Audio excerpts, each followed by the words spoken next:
ada pantun terlebih dahulu ya. Jadi nanti mohon dijawab cakep. Kalau makan jangan berserakan. Cakep.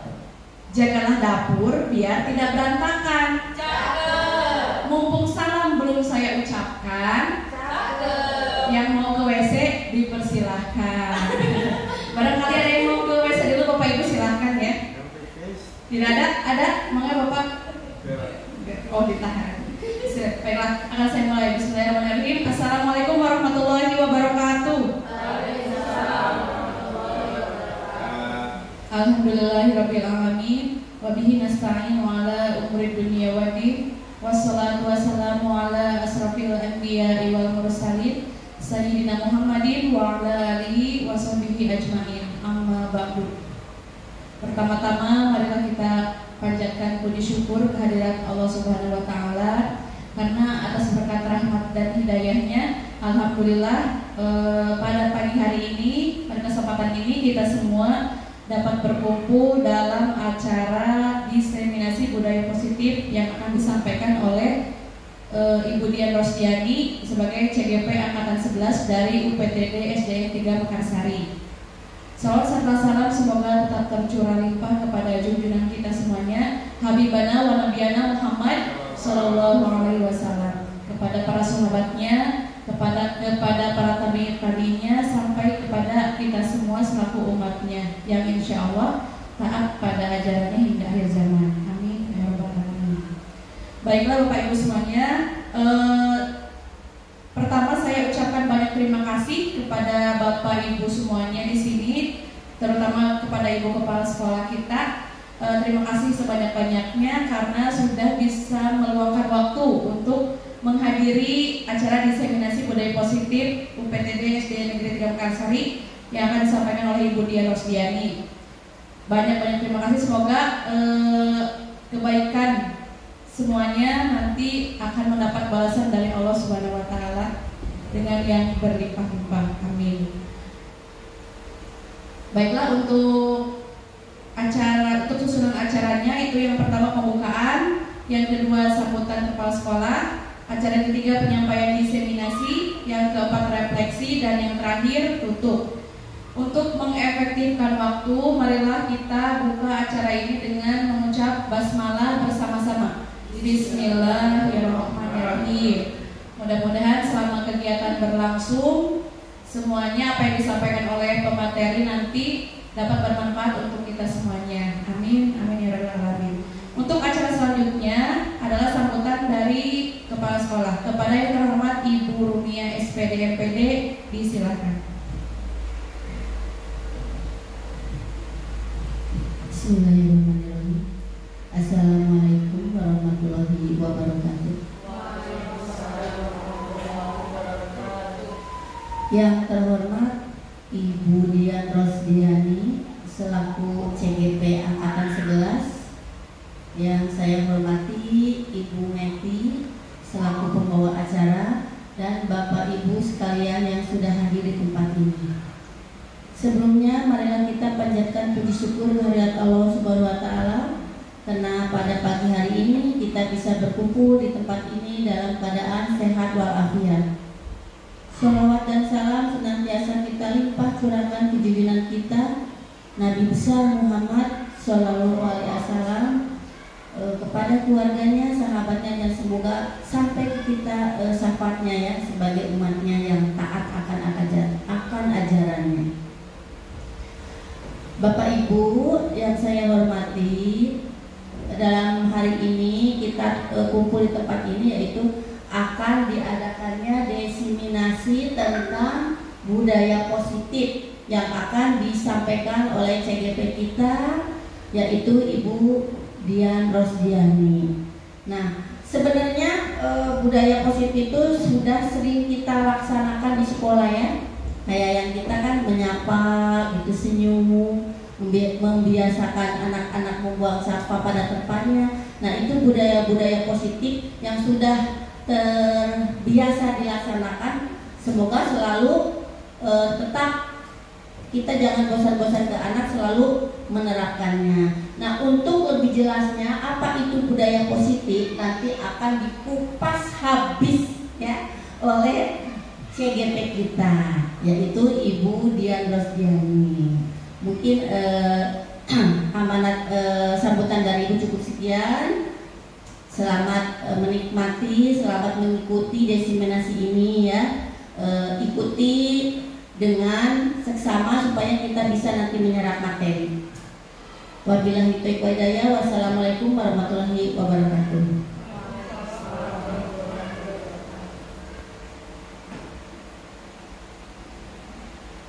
Terima kasih kepada Ibu Kepala Sekolah yang telah menyampaikan sambutannya.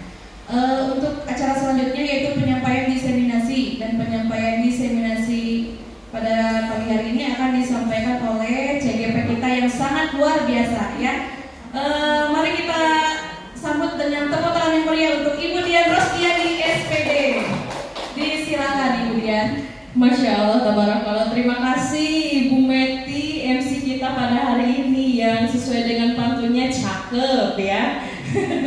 Jadi terima kasih juga, mohon Ibu Kepala mohon izin, dan Bapak Ibu semuanya mohon izin, saya di sini mau mendiseminasi. Jadi diseminasi itu mau menyampaikan informasi yang saya dapat, pengetahuan yang saya pelajari, yang saya dapatkan. Ini baru modul 1 di situ. Jadi saya ingin mendiseminasikannya kepada Bapak Ibu semuanya. Terima kasih. Oke, biar enak mungkin agak ke sebelah sini ya. Nah, boleh kita mulai ya. Bismillahirrahmanirrahim. Rabbis shrah li sadri wa yassir li amri wahlul 'uqdatam min lisani yafqahu qawli. Ya fatahu ya alim ya fatahu ya alim. Assalamualaikum warahmatullahi wabarakatuh. Waalaikumsalam warahmatullahi wabarakatuh. Alhamdulillahirabbil alamin. Bapak Ibu, perkenankan saya Dian Rosdiani akan mendiseminasikan konsep-konsep atau kunci dalam budaya positif sesuai dengan yang tadi sudah Ibu Kepala sampaikan. Yang pertama, kita hari ini akan menerima informasi tentang perubahan paradigma belajar. Ya, untuk membentuk budaya positif kita akan mempelajari ternyata ada perubahan dalam paradigma belajar. Ya, pada saat ini sesuai dengan pembelajaran abad 21. Lalu yang kedua, ada disiplin positif. Nanti, lalu motivasi perilaku manusia, kebutuhan dasar, posisi kontrol, restitusi, dan ada keyakinan kelas hingga ada yang disebut dengan segitiga restitusi. Nah, ini yang saya dapatkan kemarin. Jadi saya ingin membagikannya kepada Bapak Ibu. Boleh dilanjut? Nah, Bapak Ibu, saya punya pantun dulu nih buat Bapak Ibu. Jalan-jalan ke pasar beli bumbu gulai. Aduh, kurang ada suaranya. Jalan-jalan ke pasar beli bumbu gulai. Di tengah-tengah ketemu dengan sahabat. Sebelum diseminasi dimulai, mari kita bakar semangat. Tepuk tangan. Nah, bakar semangatnya gampang sekali ya Bapak Ibu. Caranya yang pertama dengan mohon izin, boleh berdiri Bapak Ibu? Nah, boleh berdiri ya. Jadi kita bakar semangat dulu ya. Supaya menyala. Yang pertama begini, kanan kanan kanan, kiri kiri kiri, kanan kiri saya juga tahu. Bisa? Nanti lanjut, depan depan depan, belakang belakang belakang, depan belakang saya juga tahu. Atas atas atas, bawah bawah bawah, atas bawah saya juga tahu. Panjang panjang panjang, pendek pendek pendek, panjang pendek saya juga tahu. Bisa? Bisa. Oke, coba ya. Siap. Nanti temponya akan semakin meningkat. Kita pelan-pelan aja ya. Siap. Konsentrasi. Konsentrasi dimulai. Oke, siap ya. 1, 2, 3. Kanan, kanan, kanan. Kiri, kiri, kiri. Kanan, kiri, kanan, kiri. Saya juga tahu. Depan, depan, depan. Belakang, belakang, belakang. Depan, belakang, depan, belakang. Saya juga tahu. Atas, atas, atas. Bawah, bawah, bawah. Atas, bawah. Saya juga tahu. Panjang, panjang, panjang. Pendek, pendek, pendek. Panjang, pendek, panjang, pendek. Saya juga tahu. Siap. Kanan, kanan, kanan. Kiri, kiri, kiri. Kanan, kiri, kanan, kiri. Saya juga tahu. Depan, depan, depan. Belakang, belakang, belakang. Depan, belakang, depan, belakang. Saya juga tahu. Atas, atas, atas. Bawah, bawah, bawah. Atas, bawah. Saya juga tahu. Tepuk tangan untuk bapak-bapak dan ibu semuanya. Ya. Aduh, sampai grogi Ibu Meti saya lupa. Saking semangatnya. Gimana Bapak Ibu, sudah sedikit menghangat? Menyala. Oke, lanjut. Nah, Bapak Ibu, pada kesempatan kali ini sebelum kita menginjak pada budaya positif, ada hakikat pendidikan Ki Hajar Dewantara yang menjadi latar belakang dari adanya kegiatan ini, yaitu tentang menuntun segala kodrat yang ada pada siswa untuk mencapai kebahagiaan setinggi-tingginya. Jadi hakikat pendidikan itu yaitu apa? Menuntun segala kodrat yang ada pada siswa untuk mencapai pendidikan yang setinggi-tingginya. Next. Nah, ini ada pertanyaan pemantik ya Bapak Ibu. Yang pertama ada pernyataannya. Bapak Ibu bilang setuju atau tidak ya? Untuk yang pertama, hukuman dapat mendisiplinkan anak. Setuju atau tidak? Tidak. Oke. Lalu pemberian hukuman dengan hal positif seperti membaca, membersihkan halaman sekolah dapat mendisiplinkan anak. Setuju atau tidak? Setuju. Lalu yang ketiga, memberi penghargaan dapat meningkatkan motivasi belajar anak. Setuju atau tidak? Oke. Mari kita dari dasar-dasar pertanyaan pemantik tadi, mari kita cari tahu kebenarannya ya, Bapak Ibu. Budaya positif atau kita bisa diibaratkan seperti ekosistem positif. Kita ambil contoh perbandingannya dengan hidup tumbuh-tumbuhan. Seorang petani, ya, dalam hakikatnya sama dengan seorang pendidik, ya, yang menanam padi misalnya hanya dapat menuntun tumbuhnya padi. Ia dapat memperbaiki kondisi tanah, memelihara tanaman padi, memberi pupuk dan air, membasmi ulat-ulat atau jamur-jamur yang mengganggu hidup tanaman padi dan lain sebagainya. Dan ini merupakan dasar-dasar tadi yang hakikat yang kita tadi tahu, yaitu menuntun kodrat anak ya untuk mencapai kebahagiaan setinggi-tingginya. Nah, umpamanya kita itu seperti seorang petani yang menuntun tumbuhnya padi, memperbaiki kondisi tanahnya, memelihara tanaman padinya kita ganti sama siswa ya, dapat menuntun tumbuhnya siswa, dapat memperbaiki kondisi tanah dalam artian lingkungan siswa, memelihara siswa tersebut, memberikan pupuk-pupuk atau afirmasi-afirmasi positif, pengetahuan, pemahaman, dan menjauhkan atau menghilangkan budaya-budaya negatif. Di sini membasmi ulat atau jamur-jamur yang mengganggu itu budaya-budaya yang negatif, yang sudah tidak sesuai dan relevan seperti itu. Hal ini terlampir dalam lampiran 1 dasar-dasar pendidikan juga yang ada pada yang disampaikan oleh Ki Hajar Dewantara. Lanjut. Nah, Bapak Ibu, kita coba ya. Yang tadi kan dari pertanyaan pemantik ya, Bapak Ibu, ada yang pertama tidak setuju dengan hukuman. lalu dengan memberikan hukuman positif setuju ya, lalu memberikan penghargaan setuju. Nah sekarang di sebelah kanan, kiri Bapak Ibu ada kertas, itu bukan amplop ya Bapak Ibu. Itu ada kertas, coba sama Bapak Ibu yang di depannya ada kertas, boleh menulis satu hal yang paling berharga. Satu orang saja, yang sebelahnya jangan. Satu orang saja, yang sebelahnya jangan. Satu hal yang paling berharga, pokoknya paling berharga menurut Bapak Ibu, apapun bebas, mau barang, mau seseorang, mau apa, silahkan tulis. Yang paling berharga.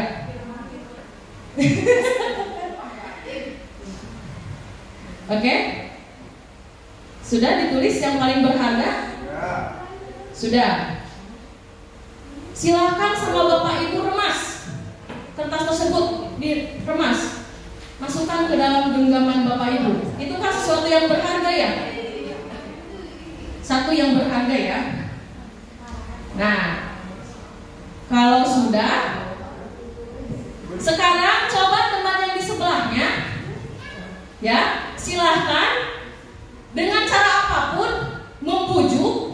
Boleh, mengancam boleh, mau menghardik, merayu, pokoknya suruh orang yang di samping Bapak Ibu, teman Bapak Ibu untuk membuka atau memberikan sesuatu yang berharga itu, silakan. Coba. Iya, itu kalau Bapak gampang memberikannya berarti itu tidak berharga untuk Bapak. Yang paling berharga untuk Bapak. Nah, coba Bu Sami, coba. Itu berharga loh. Misalnya Dede Baim nih, Dede Baim mau sama Neng Sani, mau sama Bu Sani, silakan Bu Sani, rayu gimana? Silakan. Anak Bapak yang baru lahir sama Bu Wiwin mau diambil, ambil aja. Rela berbagi. Yakin itu harus benar-benar, ini ibarat ya Pak, coba. Atau sama Ibu, Bapak rayu Bu Wiwin supaya ngasih kertas itu. Ini sesuatu yang berharga buat Bu Wiwin. Berarti tidak ada yang berharga ini kumaha. Gimana? Bu Sani bisa nggak? Nggak boleh kata Bu Suripah. Yang berharga, ya. Misalnya berharga yang tidak bisa dibagi, bukan makanan Pak, ya. Gimana? Gak dikasih? Coba apa yang dituliskan sama Bu Suripah?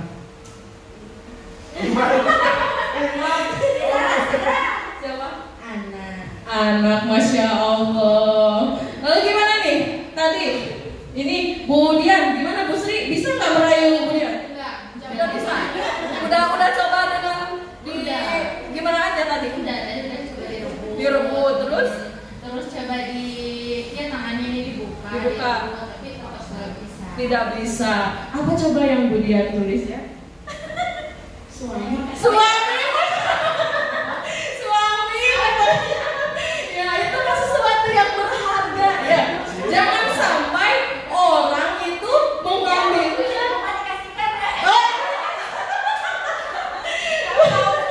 Apa dulu itu Bu? Karena semua orang berhak memiliki. Oh boleh dibuka. Suami Ibu bukan? Oh Ibu apa? Boleh dibuka Bu. Coba ya. Dengan gampangnya gitu ibu kuasa kita memberikan sesuatu yang berharga kepada saya atau apa isinya. Orang lain sudah bisa memiliki. Oh gitu. Yang paling berharga di ibu apa ya? Kebahagiaan. Masya Allah. Jadi yang paling berharga ibu itu kebahagiaan. Jadi ibu mau membaginya. Beda-beda ya seperti itu. Tapi tadi yang paling berharga yang suami dan ya anak ya. Jangan sampai gitu ya menghardik, mau dihardik, diancam gimana pun ya.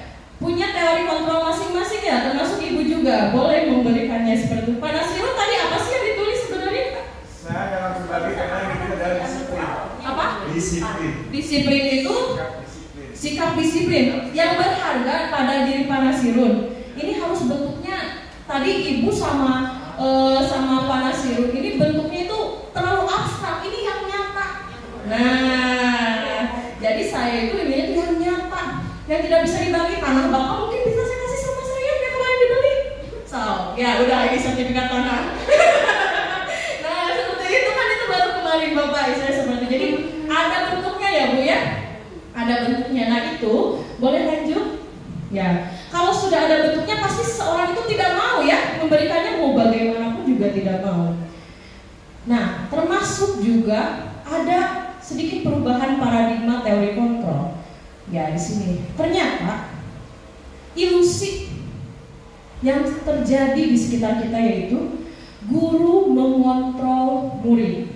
Nah, sesuatu yang berharga, sesuatu yang menjadi dasar daripada siswa, kita selama ini menganggapnya kita bisa mengontrol murid kita.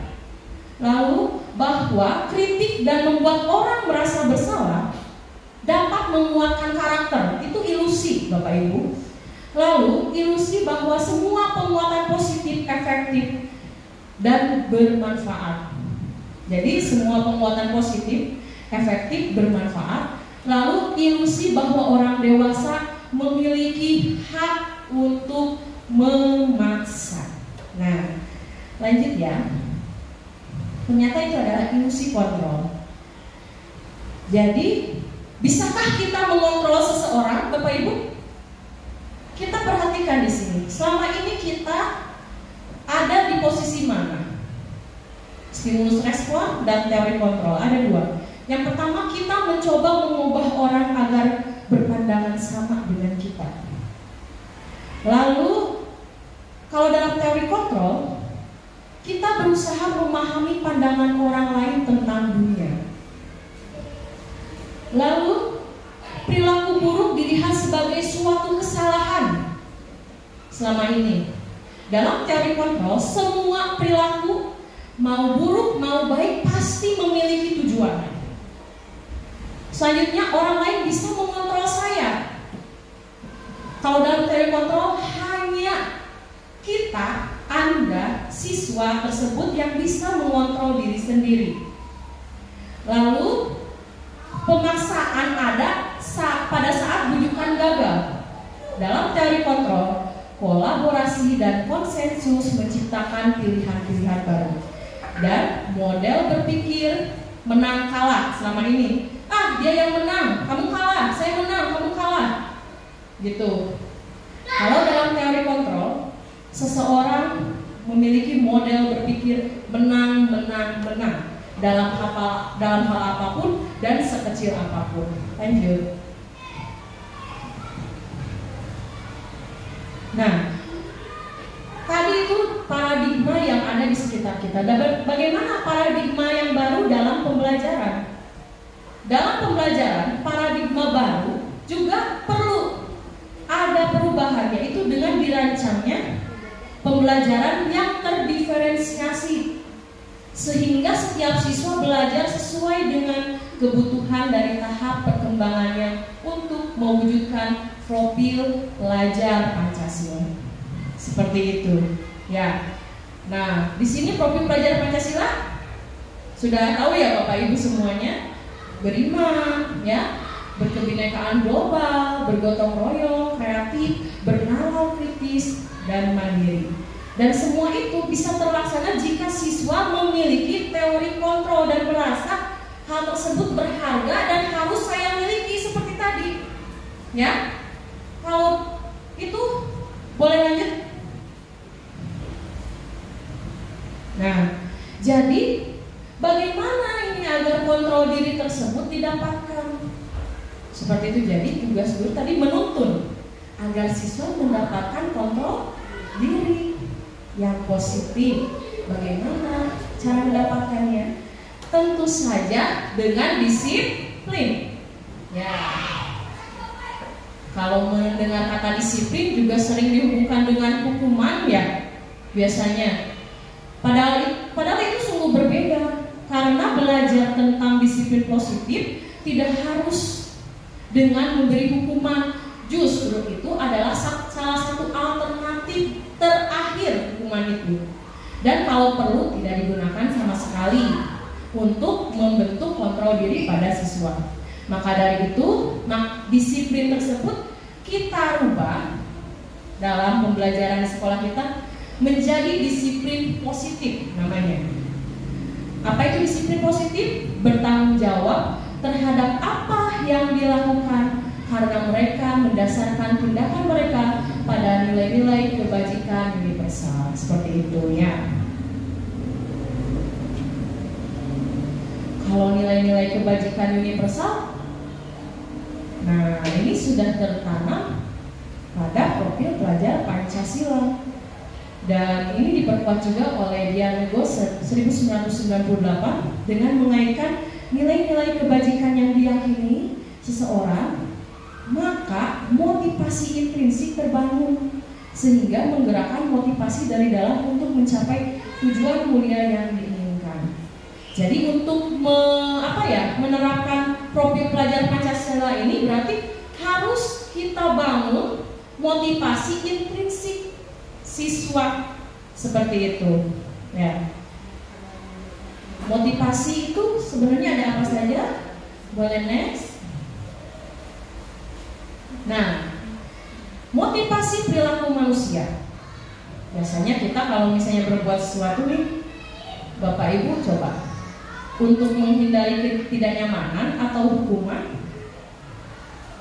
untuk mendapatkan imbalan atau penghargaan orang lain, atau untuk menghargai diri sendiri dengan nilai-nilai yang kita percaya. Bapak Ibu yang mana nih kira-kira? Mengajar nih, biasanya untuk apa Bapak Ibu sekarang? Mengajar. Nah, silakan jawab sendiri ya. Silakan jawab sendiri. Apakah Bapak Ibu itu mengajar datang ke sekolah sekarang apakah ada motivasi eksternal atau motivasi internal yang ada di dalam diri kita? Seperti itu ya. Nah, dan disarankan untuk gimana Pak Arif?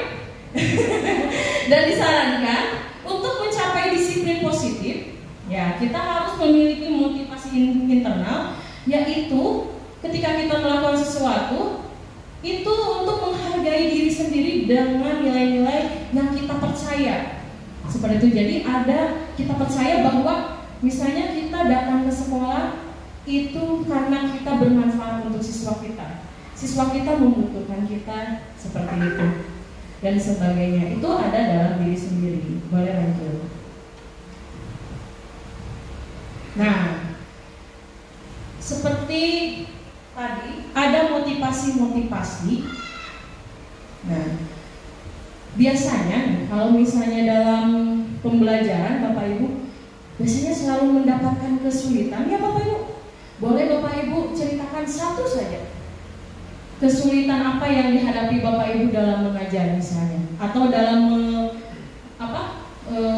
menghadapi anak misalnya kayak gimana? Pernah nggak ada pengalaman Abang? Banyak? Coba misalnya dalam menghadapi apa, ada yang kesulitan nggak Bapak Ibu? Misalnya yang paling ini deh, biasanya yang paling di sekolah kita apa? Yang paling gampang, yang paling sering dilakukan anak-anak apa? Ini yang duduk Apa? Berisik apa?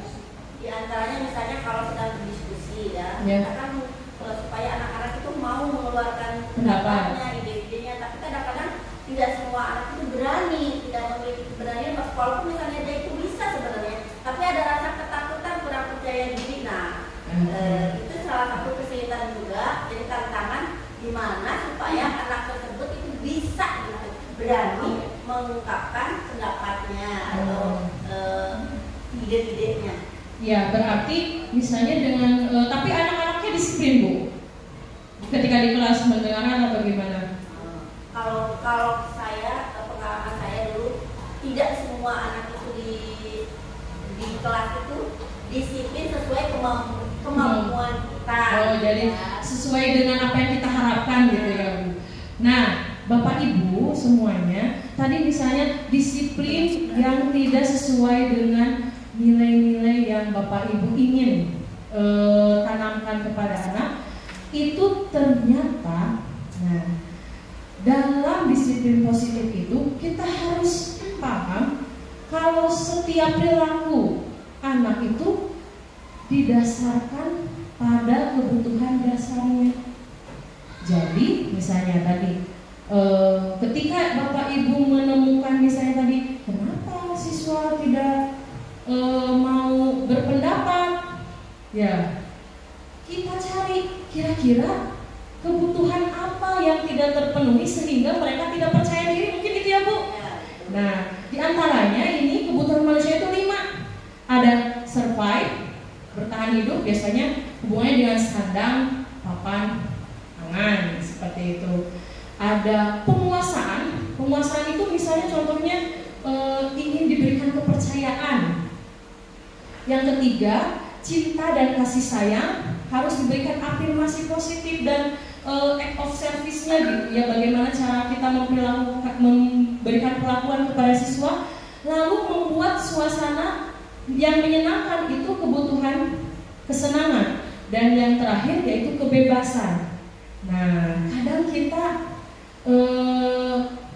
bukan kita, saya khususnya ada pengalaman di mana kemarin siswa saya kenapa ini siswa saya tidak ke sekolah gitu ya. Sebelum mengenal kebutuhan dasar manusia, perasaan di sekolah tidak ada yang membuli.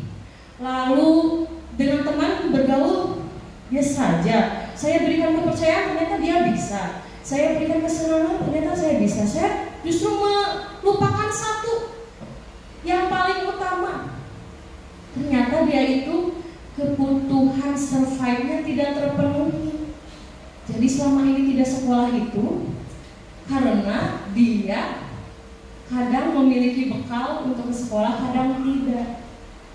Gitu. Jadi kenapa ini anaknya nggak mau sekolah ternyata gitu. Kalau tidak ada bekal dari orang tuanya, dia kata orang tuanya juga tidak mengizinkan sekolah karena takut anaknya nanti kasihan senang nggak jajan. Jadi orang tuanya juga terpaksa, ya udah jangan sekolah aja, besok kalau ada bekal sekolah. Dan saya baru mengetahuinya di akhir kemarin tahun pelajaran seperti itu, karena belum mempelajari ini juga. Ternyata dari kebutuhan siswanya itu faktor survive-nya ya tidak terpenuhi. Ya, lanjut.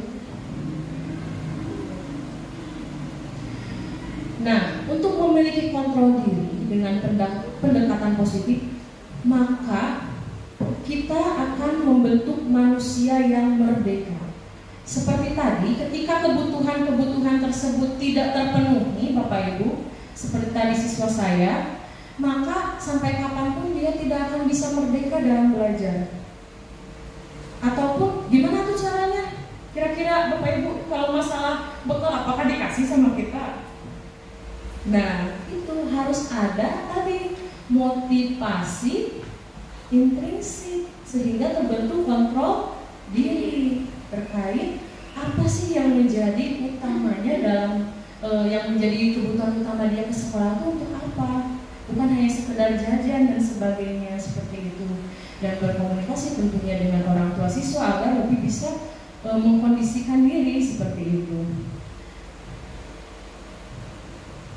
Nah, sedangkan merdeka itu menurut Ki Hajar Dewantara itu artinya tidak hanya terlepas dari perintah, akan tetapi juga cakap buat memerintah diri sendiri. Saya kemarin sebelumnya saya masih kurikulum 2013 ya Bu. Jadi saya itu sebenarnya kemarin ikut kurikulum merdeka itu apa gimana ini anaknya terserah mereka atau gimana. Justru kurikulum merdeka ini atau Ki Hajar Dewantara ini yang dimaksud merdeka itu justru anak itu harus mandiri, berdiri di bawah kaki sendiri. Mau keadaannya bagaimanapun, mau seperti apapun, dia harus punya kontrol diri, motivasi intrinsik yang bisa tetap membawa dia pada nilai-nilai kebajikan yang dia yakini seperti itu. Jadi merdeka itu yaitu siswa harus bisa memerintah diri sendiri, yaitu terhadap kebaikan. Begitu. Nah, bagaimana nih dalam menciptakan budaya positif? Biasanya budaya positif itu lahir dari peraturan-peraturan kelas apa yang dirasakan anak. Bu, nggak boleh berisik gitu ya biasanya. Bu, berisik dia suka ngejek gitu. Tidak boleh mengejek. Tidak boleh berisik. Tidak boleh makan di kelas gitu ya. Tidak boleh main di kelas gitu kan kalau peraturan gitu. Nah, nanti kita akan berubah peraturan-peraturan kelas itu, gimana kalau tidak, namanya juga budaya positif, itu kan masih negatif ya Bapak Ibu. Untuk menjadi sebuah keyakinan itu harus bentuknya positif. Positif di sini yaitu kita mengarahkan siswa merubahnya menjadi keyakinan kelas. Setelah kalimat misalnya tidak boleh tidak boleh mengejek orang tua. Berarti kalimat positifnya apa Bapak Ibu?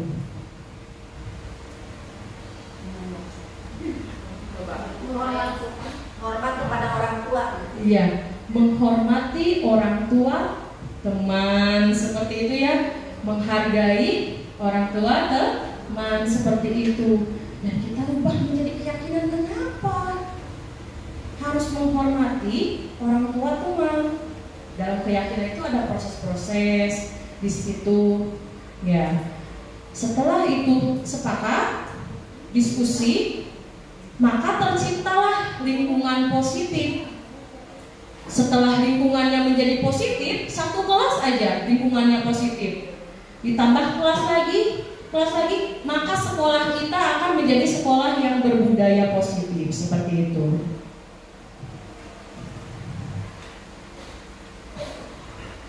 Nah, dalam tadi ya, mungkin dalam menyusun keyakinan kelas ya Bapak Ibu, mengapa keyakinan kelas, mengapa tidak langsung aja peraturan, udah tidak boleh berisik, tidak boleh ngejek, gitu kan?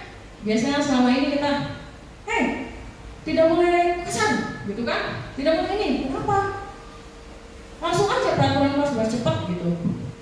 Lanjut. Nah, seperti tadi, back lagi, mohon maaf. Nah, kita ibaratkan gini, mengapa kita memiliki peraturan tentang penggunaan helm pada saat mengendari kendaraan roda bermotor? Kenapa kira-kira Bu Dian?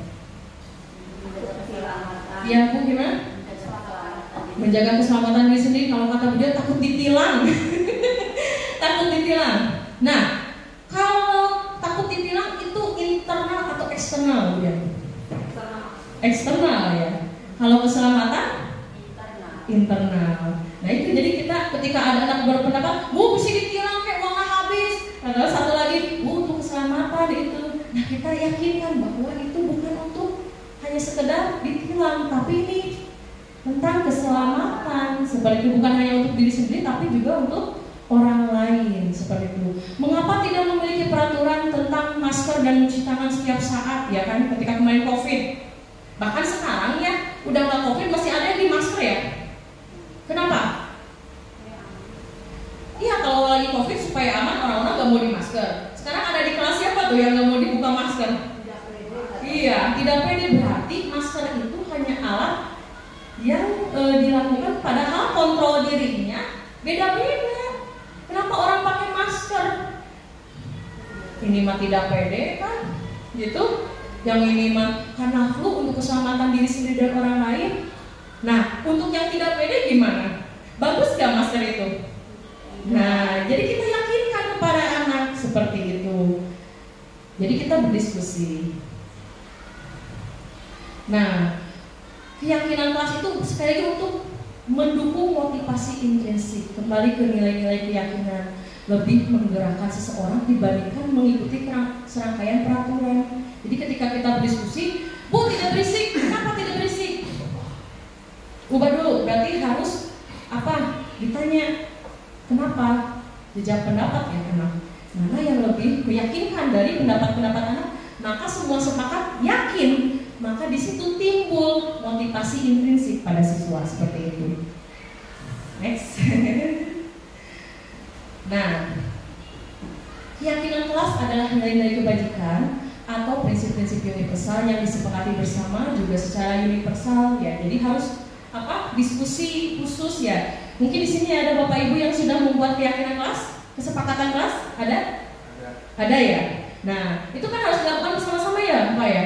Seperti itu. Jadi universal harus terlepas dari suku, negara, bahasa maupun agama. Jadi kembali lagi menurut dosen juga keyakinan akan lebih memotivasi seseorang dari dalam. Jadi seseorang menjadi lebih semangat menjalankan keyakinannya daripada hanya sekedar mengikuti serangkaian peraturan. Karena tahu belakangnya mengapa kita harus menghargai orang tua teman, mengapa kita harus memakai helm, seperti itu.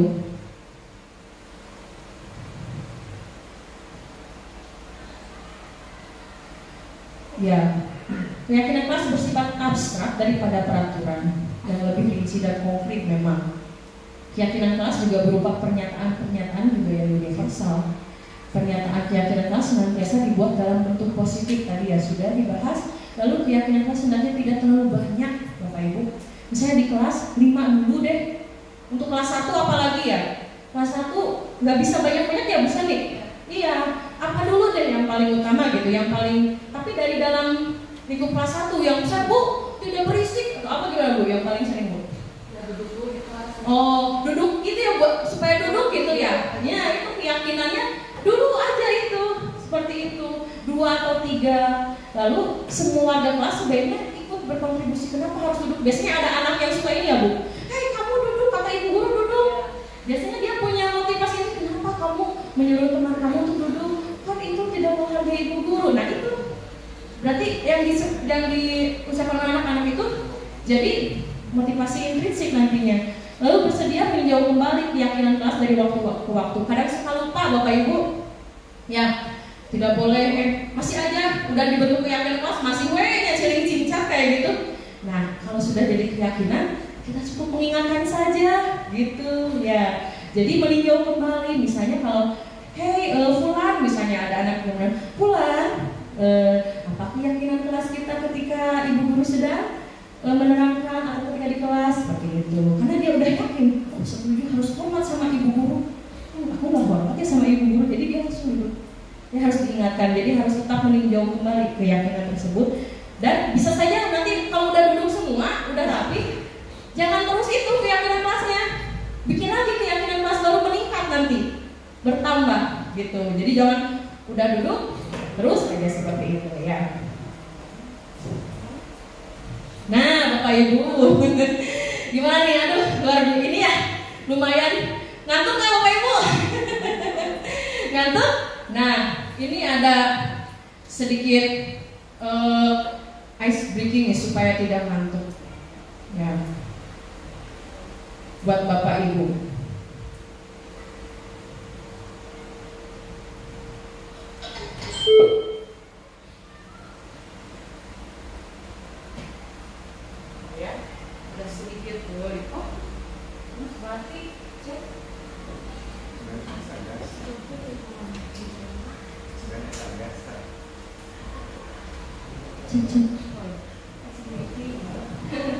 Ice breaking.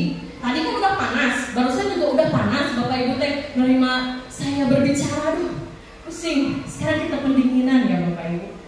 Pendinginan ya dulu. Saya siapkan dulu. Tadi mati kuningnya.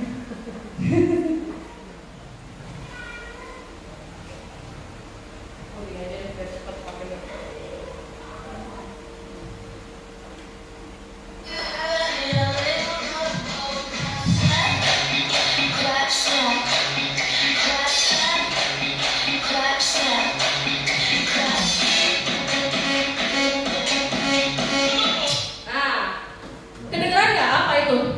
Claps, clap, from clap, snap.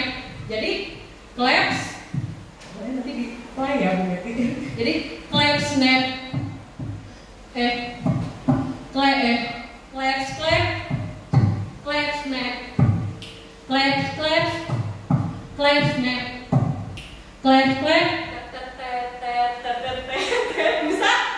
Bisa dong, saya berdiri. Berdiri ya. Gitu ya, harus ekspresif ya Bapak Ibu. Oh, berdiri. Di bawah kepala mau dikit ya. Aduh, maaf di kebelakangin siap.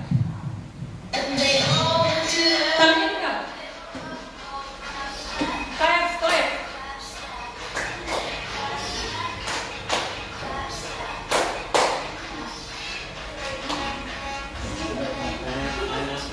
Oke, sekali lagi.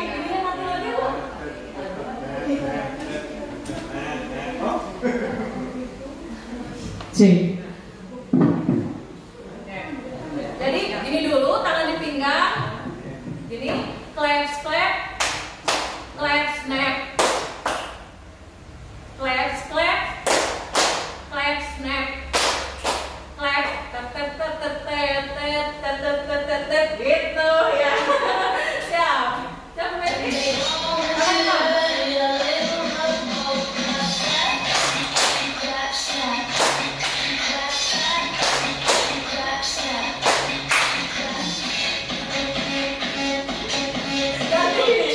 Oke, tepuk tangan untuk Bapak Ibu semuanya. Ya, aduh, gimana? Sudah agak relax ya? Sudah agak relax? Nah, lanjut ya Bapak Ibu, sedikit lagi. Tadi sudah membentuk keyakinan ya Bapak Ibu. Biasanya kalau ada yang melanggar, tadi kan diingatkan, udah diingatkan, biasanya semua tidak bisa. Ada ya seperti itu ya? Nah, jadi sebelumnya, oh ya, ini ada peraturan. Tadi kenapa tidak peraturan dan keyakinan? Kalau peraturan, nanti itu selalu kembali buku, selalu kembalikan buku tempatnya. Kalau keyakinan kelas itu anaknya tanggung jawab. Dan langsung terbentuk jadinya karakter tanggung jawab. Mau ngembaliin buku, mau apapun langsung. Dilarang mengganggu orang lain.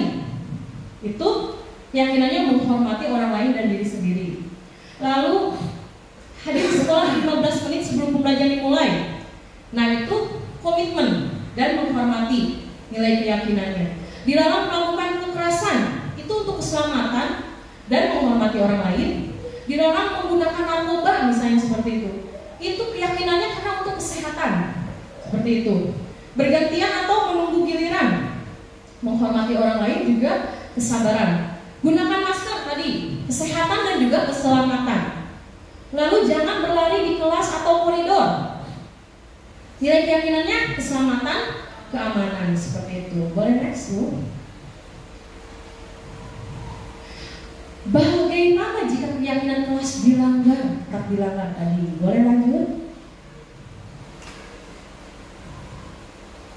Nah Bapak Ibu, yang tadi Bapak Ibu sebutkan dihukum tidak setuju ya Bapak Ibu, tapi dihukum dengan hukuman positif, Bapak Ibu setuju. Lalu diberikan penghargaan, Bapak Ibu setuju. Dan ternyata dihukum oleh penghargaan itu, satu pengaruhnya jangka pendek dan jangka panjang. Lalu penghargaan menghukum, penghargaan mengurangi ketepatan, penghargaan itu tidak efektif, penghargaan merusak hubungan. Jadi penghargaan itu harus terus dilakukan. Jadi anaknya tuh, ya harus terus. Ini apa diberikan terus ya. Kalau misalnya, kalau mau sekolah nanti diberi jajan kayak tadi siswa saya. Kenapa mau sekolah? Karena pengen jajan ya, bukan karena pengen belajar gitu kan. Jadi dia ketika nggak ada uang jajan nggak ke sekolah kan. Seperti itu. Lalu juga harus terus menerus diberikan uang jajan. Terus kan jangka pendek, cuma tahunya pemahamannya sampai nggak dapat uang jajan aja, gitu kan? Penghargaan menghukum juga sama. Penghargaan mengurangi ketepatan juga tadi kan akibatnya seperti itu. Yang uang tadi, jadi efektif nggak diberikan uang tadi? Tidak efektif. Juga penghargaan merusak hubungan, misalnya, oh kamu hebat nih, yang ini dikasih 15.000, kamu kasih 10.000 aja. Jadinya kakak adik dia pas sehat. Jadi gimana ya? Merusak hubungan ya? Wah saya nggak bisa nih. Jadi saya harus seperti dia. Jadi dibanding-bandingkan ya. Jadi kan tidak bisa. Tadi kontrol diri. Saya adalah saya, bukan dia, mereka apalagi kamu gitu. Jadi sesuai dengan beda-beda proses anak. Setiap anak orang beda-beda, memiliki waktu sendiri seperti itu. Jadi kalau ada penghargaan, tadi yang kata Bapak Ibu itu setuju, ternyata penghargaan itu bisa merusak hubungan, ada kecemburuan sosial dan sebagainya. Oke, lanjut. Lalu gimana tuh? Bagaimana kalau begitu? Tindakannya, ini ada contoh. Mencatat 100 kali di dalam buku kalimat, saya tidak akan terlambat lagi karena terlambat sekolah. Itu hukuman tadi Bapak Ibu nggak setuju ya? Konsekuensi, lari memilih lapangan basket 2 kali karena terlambat 10 menit untuk pelajaran PJOK. Ini Bapak Ibu gimana? Setuju nggak? Ini masih hukuman ya? Masih hukuman ya Bapak Ibu ya? Oke, lanjut. Konsekuensi, tapi lebih ini. Nah, jadi hukuman dan penghargaan itu merusak identitas atau menggagalkan identitas anak.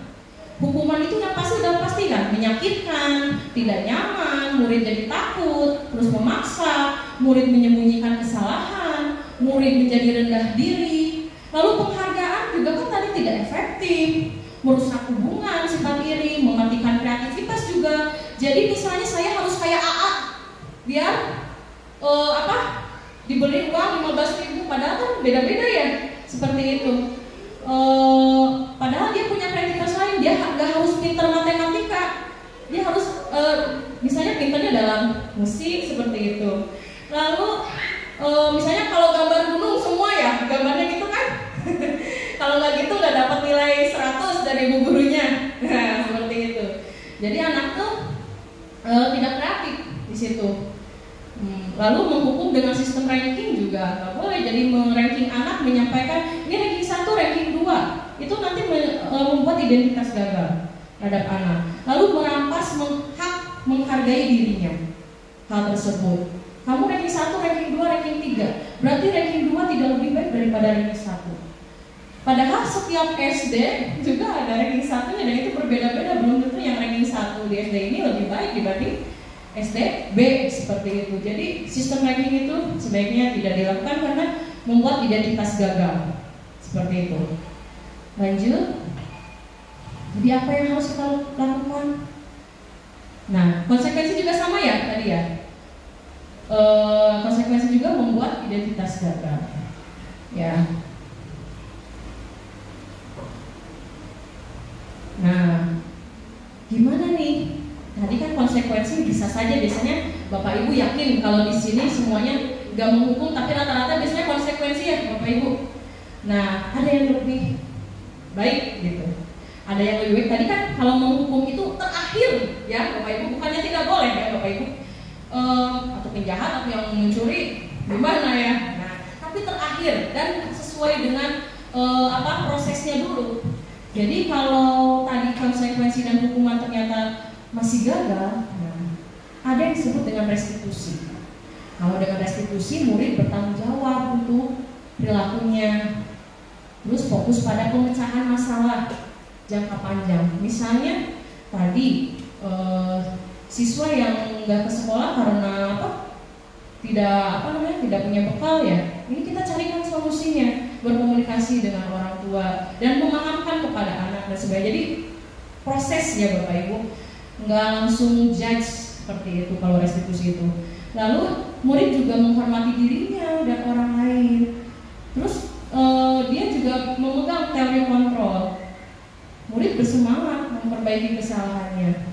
Jadi ketika salah, siswa itu jadi nggak down gitu, nggak jadi nggak mau gitu. Tapi dia udah, setiap manusia itu bisa salah. Nanti kita lanjut ke proses restitusi kayak bagaimana ya, seperti apa.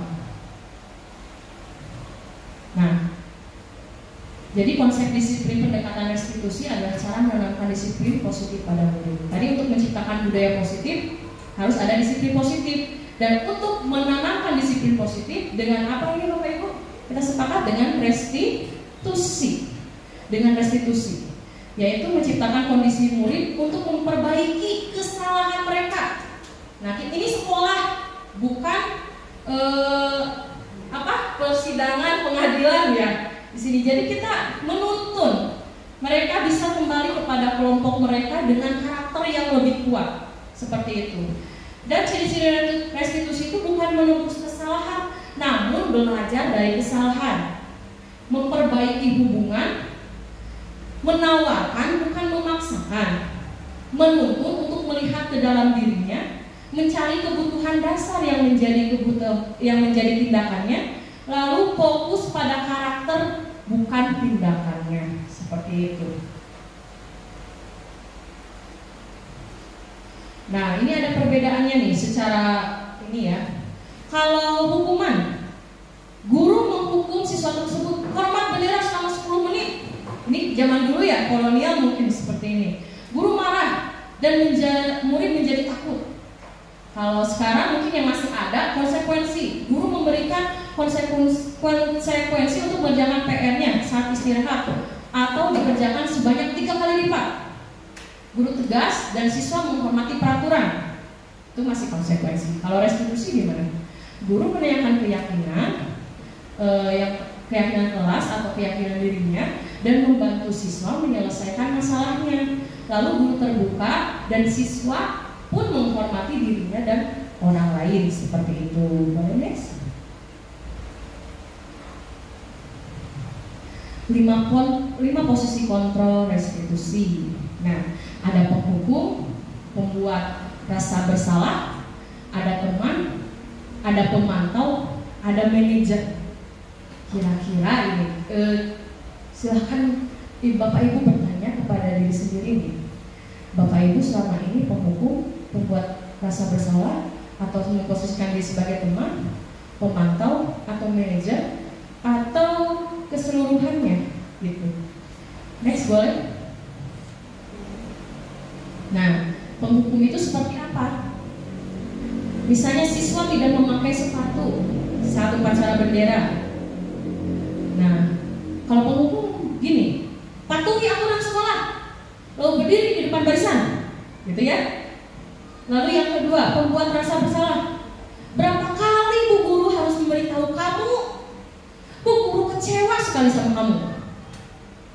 Kalau posisinya teman kayak gini, ayolah yang tertib, buat Bu Guru bangga dong. Kali ini tidak apa-apa, kamu salah. Lalu pemantau. Kalau pemantau gimana? Kamu sudah melanggar apa peraturan dan konsekuensinya? Misalnya gitu ya. Lalu manajer. Kalau manajer, apakah kamu tahu kesalahanmu? Kira-kira bagaimana kamu akan memperbaiki kesalahan ini? Nah, Bapak Ibu, terlepas dari kalau saya dulu pernah nih semuanya ini, ya seperti ini. Nah, kalau menurut Bapak Ibu sekarang lebih baik kita posisinya di mana? Manajer ya, manajer ya. Tadi kan kalau menghukum itu terakhir kalau udah patah udah nggak bisa kita ini ya. Boleh juga apa? Tidak ada juga apa namanya tuh kolaborasi ya dari posisi kontrol ini seperti itu. Boleh next? Nah, jadi gini, tadi kembali lagi pada identitas gagal ya Bapak Ibu. Nah, jadi kalau menghukum dan langsung kalau kepada anak langsung menghukum dan membuat rasa bersalah itu identitasnya gagal Bapak Ibu. Jadi sebaiknya kita jangan dulu seperti ini kalau misalnya menghadapi masalah terhadap anak. Nah, kalau sebagai teman itu masih bisa berhasil, tapi eksternal Bapak Ibu. Jadi kalau anak-anak gak ada kita, rame nih berantem lagi gitu kan. Soalnya itu, nah ini biasanya karena kita memposisikan dirinya sebagai pemantau dan teman. Jadi eksternal sesuai itu, kalau nggak ada kita, rame lagi. Kalau ada kita baru baik seperti itu. Nah, kalau manajer itu kontrol diri. Siswa mendapatkan identitas yang berhasil dan sukses. Sudah paham, sudah mengerti seperti itu. Apa yang mereka yakini, menguatkan pribadi, lalu meletakkan dirinya sebagai individu yang positif dalam dunia berkualitas. Lalu bagaimana caranya dia bisa memperbaiki keadaan, mengevaluasi diri, bagaimana cara memperbaiki diri. Nah itu identitas yang sukses yang ingin kita bentuk pada siswa itu seperti itu. Belum next? Belum? Iya. Next. Oke. Nah, lalu gimana? Tadi kan penghargaan tidak boleh ya Bapak Ibu. Kata dari identitasnya gagal ya, jangkanya juga pendek dan sebagainya. Nah, jadi kita dalam misalnya proses membuat siswa disiplin positif itu ya bentuk program kebajikan dalam bentuk apresiasi. Boleh kalau apresiasi Bapak Ibu untuk menyukseskan identitas siswa. Jadi, tapi bukan bentuknya uang, bukan bentuknya nilai, bukan bentuknya ranking 1, 2, 3 di peringkat, bukan, tapi pengakuan secara khusus. Misalnya ada kakak sama adik, Masya Allah kakak matematikanya hebat, adik juga hebat menggambarnya. Jadi secara khusus kita apresiasi masing-masing siswa karena berbeda-beda, terdiferensiasi, pembelajaran terdiferensiasi dari situ dasarnya. Juga beri pengakuan secara pribadi, lalu beri pengakuan kepada semua murid bergantian. Dari setiap siswa pasti punya kelebihannya ya Bapak Ibu ya. Bapak Ibu dan kita sendiri juga pasti tahu. Berikan pengakuan kepada semua siswa bergantian dan beri pengakuan secara konsisten dan fokusnya sekali lagi pada prosesnya, bukan pada hasilnya. Seperti itu. Next. Nah, misalnya gini, contoh pengakuan atau apresiasi kebajikan. Misalnya pembukanya kemarin saya perhatikan, kalau nilai kebajikannya, rasa empatimu besar sekali, situasi pada saat menolong murid baru di kelas kita gitu. Jadi kalau cara mengapresiasi siswa seperti itu. Lalu misalnya kemarin ibu perhatikan rasa empatimu besar sekali ya Nak, pada saat kamu menolong murid baru. Nah, lalu ibu menghargai kepedulian kamu pada saat kamu membantu teman-temanmu di memberikan tugas kelompok. Terima kasih ya untuk rasa tanggung jawabmu pada saat kamu memungut kertas-kertas yang berserakan di lantai, seperti itu. Next. Nah, dalam prosesnya misalnya ada kesalahan, ini dikenal dengan proses-proses tadi itu dikenal dengan segitiga restitusi. Kalau ada yang melanggar keyakinan kelas, yang tidak sesuai dengan nilai kebajikan, ini ada yang disebut dengan segitiga restitusi. Yang pertama yaitu ada menstabilkan identitas, validasi tindakan yang salah, lalu menanyakan keyakinan. Kalau menstabilkan identitas pada prosesnya, kita harus tahu bahwa setiap orang, kita harus memahamkan kepada anak bahwa setiap anak pasti pernah melakukan kesalahan. Lalu bilang dulu, kamu bukan satu-satunya yang pernah melakukan kesalahan ini. Adakah cara yang lalu setelah itu pada saat validasi tindakan yang salah, adakah cara yang lebih efektif untuk mendapatkan apa yang kamu butuhkan? Nah, atau kamu tentu punya alasan mengapa kamu melakukan ini, gitu. Nah, dalam menanyakan keyakinan, seperti tadi, nilai-nilai apa yang telah kita sepakati? Kamu ingin menjadi orang yang seperti apa sih, Nak? Seperti itu ya. Next. Nah, untuk menstabilkan identitas misalnya tadi, ketika ada anak yang tidak memakai sepatu, nah, yang pertama kali yang harus dikatakan diantaranya ini, berbuat salah itu hal yang manusiawi. Tidak ada manusia yang sempurna. Bapak Ibu juga buat salah. Kita pasti bisa menyelesaikan permasalahan ini.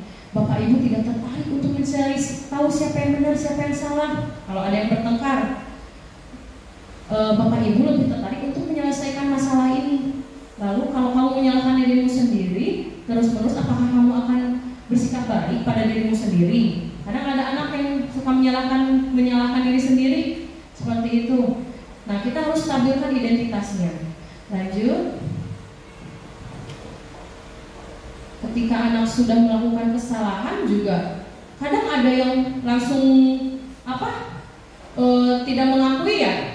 Ada yang tidak mengakui, ada yang ini. Nah, kamu bisa saja melakukan hal yang lebih buruk, tapi kamu tidak melakukannya kan? Misalnya ketika memukul teman, padahal kan kamu bisa mendorongnya, bisa melukainya seperti itu. Nah, kita juga harus validasi tindakannya. Lalu kamu pasti punya alasan ya, mengapa kamu melakukannya. Sebenarnya apa yang penting bagi kamu? Teman atau misalnya permen, biasanya berantem karena permen, seperti itu.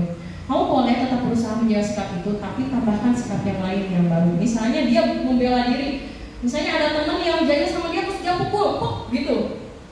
Ya, maukah kamu belajar cara lain untuk mendapatkan yang kamu butuhkan karena dia nggak bisa, kebutuhannya nggak mau diganggu kayak sendiri. Kita tuntun dia untuk cari cara lain gitu supaya supaya bisa menyelesaikan masalah. Lalu apakah kamu bisa melakukan dengan lebih baik, besok lagi dan sebagainya. Oke. Next. Dan yang terakhir, menanyakan keyakinan. Baru setelah itu menanyakan keyakinan. Ya, apa nilai yang kita percaya di kelas? Gitu. Nilai-nilai universal apa yang telah kita sepakati? Kelas ideal itu yang seperti apa sih? Kamu ingin jadi anak seperti apa? Apa yang kamu rasakan ketika kamu melakukan itu? Kamu menjadi orang seperti apa? Seperti itu. Jadi menanyakan keyakinan. Ya, oke. Nah, Bapak Ibu, kita laksanakan refleksi dulu nih. Alhamdulillah udah pada tahap yang terakhir. Kira-kira nih, boleh nggak untuk pertanyaan pertama, hal baru apa yang merubah paradigma kita semua nih setelah mendapatkan diseminasi dari budaya positif ini? Yang paling Bapak Ibu ingat dari tadi, apa nih paradigmanya? Coba ada yang mau? Sedikit yang tadi saya ada sedikit belum paham ya. Ya, cara. Tentang kebutuhan dasar anak didik gitu ya. Tadi yang terakhir itu yang saya belum paham itu adalah kebebasan. Maksudnya kebebasan di sini itu apa? Mungkin itu yang ingin saya tahu. Oh, Bapak masih ada yang Iya, dari tadi masih mengganjal. Oke. Kebebasan di sini bukan berarti siswa seenaknya bebas misalnya. Kebebasan di sini misalnya gini Pak, Bapak sedang menyampaikan pembelajaran matematika ya Pak. Misalnya bukan matematika deh, misalnya pembelajaran tentang bahasa Indonesia, tentang deskripsi ya Pak. Deskripsi biasanya masih tematik. Kalau saya masih tematik, deskripsi tentang tumbuhan, perkembangbiakan tumbuhan seperti itu ya Pak ya. Teks informasi tentang perkembangbiakan tumbuhan. Nah, siswa itu nggak harus bentuknya itu teks Pak. Seperti itu menyampaikan, jadi bebas, dia boleh menyampaikannya itu dalam bentuk gambar. Nanti kalau sama Bapak ada di tugas atau apapun. Nah, kecuali kalau misalnya tujuannya untuk teks deskripsi untuk bahasa Indonesia itu berarti harus teks ya Pak. Tetapi kalau tujuannya untuk IPA-nya ya Pak ya, misalnya Bapak ingin menilai IPA-nya, siswa itu tidak harus menyampaikan jawabannya itu melalui esai gitu ya, maksudnya itu menjawab esai, pernyataan, tapi boleh bentuknya gambar yang mereka suka, jadi bebas gitu. Jadi bukan berarti bebas gak ngerjain tugas bukan, tapi caranya bebas gitu Pak. Caranya bebas, boleh bentuk gambar, boleh bentuk lagu Pak. Seperti itu yang siswa suka aja. Jadi kebebasan saya sukanya lagu Bu, lagu dangdut kemarin juga. Dari lagu apa? Misalnya tentang perkembangbiakan IPA gitu. Ada yang pakai musik itu. Kemarin itu apa? Bukan perkembangbiakan IPA ya. Kalau saya itu pembelajaran tentang negara-negara ASEAN, menghafalnya. Ada yang melalui lagu gitu. Musiknya ada yang dangdut, ada yang anak-anak. Pakai pecah 1000 gitu. Ya kan itu bebas, yang penting kan esensinya gitu. Seperti itu. Yang anak-anak dengar kan tadinya dia. Jadi sekarang mah negara ASEAN, Indonesia, Malaysia kayak gitu ya. Jadinya kan siswa bebas di situ. Yang tadinya kata-katanya yang terlalu dewasa ya. Tapi karena dia seneng musiknya, jadinya ingatnya pada negara ASEAN. Seperti itu. Pada sering gimana? Ini nggak terjawab? Ya, sudah. Jadi kebebasan itu seperti itu ya, Bapak Ibu. Bukan tentang bebas boleh belajar sambil tidur, sambil tengkurap, enggak, bukan itu. Saya juga berpikir merdeka itu seperti apa? Ternyata merdeka itu bukan seperti itu. Insya Allah ya sudah. Ini ternyata sudah menunjukkan waktu. Alhamdulillah. Kita kecilin dulu. Nah, sudah menunjukkan waktu ya. Ada lagi nggak sebelum kita refleksi? Ada yang masih belum paham misalnya apa? Cukup Bapak Ibu. Nah, kita refleksi ya. Mengubah paradigma kita apa? Yang Bapak Ibu dapatkan coba misalnya tadi. Tadinya saya tadinya berpikir gini, ternyata begini ya. Itu apa? Bagi saya. Ada nggak? Boleh. Mau siapa? Bu Sri. Boleh. Mungkin tentang itu ya peraturan kelas. Sebenarnya udah dibuat ya, udah disusun gitu sama anak-anak, tapi memang belum dicetak gitu. Dan memang di situ kata-kata yang udah dipahami oleh anak-anak itu jangan seperti tidak makan dan tidak makan saat belajar, tidak bermain bola di kelas, tidak mengganggu teman. Jadi yang sudah saya buat bersama anak-anak itu kebanyakan menggunakan kata tidak dan jangan gitu. Jadi mungkin nanti akan diperbaiki lagi kata-katanya gitu ya. Tapi mungkin ini sebenarnya masih bingung kata-katanya kira-kira boleh dipahami atau tidak gitu untuk anak-anak. Seperti ya misalnya gini, tidak menyebutkan nama orang tua, tidak mengejek nama orang tua. Nah itu kan kalau menghindari kata jangan gitu, rada susah untuk supaya mungkin itu PR-nya jadi tahu gitu sekarang setelah mengikuti ini jadi tahu berarti emang harus kesepakatan kelasnya harus diganti lagi kata-katanya gitu. Ya. Oke. Sebenarnya bukan berarti peraturan tidak itu nggak ada ya Bu, itu dasarnya ada.